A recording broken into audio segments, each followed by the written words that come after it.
Welcome back. It's time for our Capitol Report with Pat McGuigan of CapitolBeatOK.com. Pat, the political climate in Oklahoma seems to continue to heat up. You make a living analyzing, looking at all these developments. Let's talk about the biggest political stories of the year 2012. Yeah, I'm going to give a few top state stories and just a couple, 3 city stories. Okay. Because I also cover that. At the state level, I think the biggest story of the year was what some call an epic fail, and that was the failure to pass, not only not start down the path of elimination of the state income tax, which was an expressed goal of the governor and the legislative leadership, but the failure to pass any income tax reduction at all. The second biggest story, in my humble opinion, is the failure to right-size government. There has not been a restructuring of state government, which many of us anticipated in wake of Governor Fallin's election. And by restructuring, I mean elimination of some agencies. Again, I repeat what I've said before. I do credit the information technology reforms and consolidation of some functions, which I think over time is going to save some money.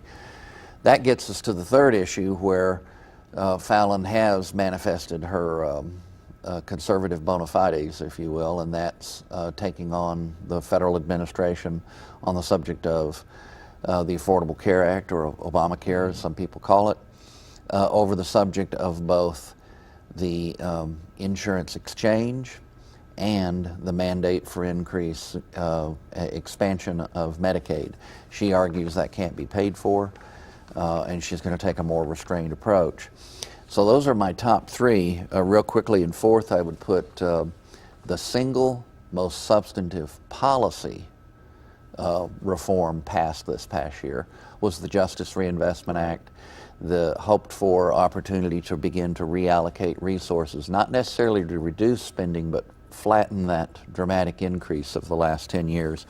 And finally, you have to credit the people of Oklahoma and the businesses of Oklahoma for the remarkable economic growth that we're enjoying in comparison to the vast majority of the rest of the states. Most indices put us in the top 15 at worst in terms of growth and other factors, and some put us in the top 3 to 5, depending on which aspect you're looking at. Oklahoma City, some months, has been the lowest unemployment rate of any city in the United States and has had a good year.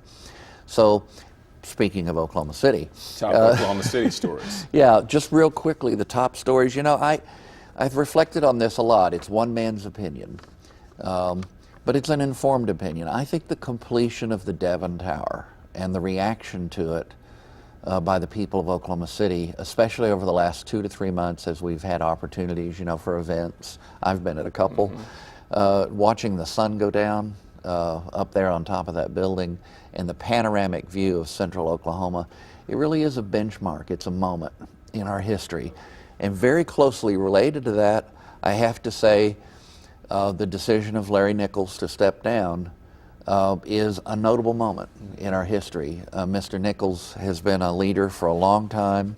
He's a very accomplished man, and his achievements are going to stand the test of time, and that tower is a symbol of a lot of things about Oklahoma City.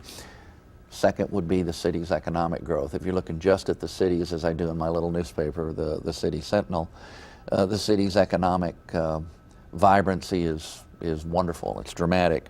OCU, steadily improving, ranked first in one of the Kiplinger ratings of higher education, 39th in the country, first in the state among private institutions.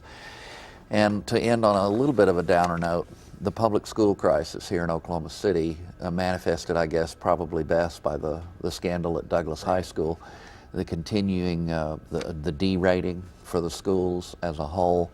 There are pockets of excellence, and we certainly need to work on those, but Oklahoma City has a road to hoe. After all these bright things I've touched on, that's a real challenge. That's my list of some of the biggest stories of the year. Now, you haven't left yourself much time, in fact, very little time, but one quick political prediction for 2013. Oh, well, okay, here's another downer.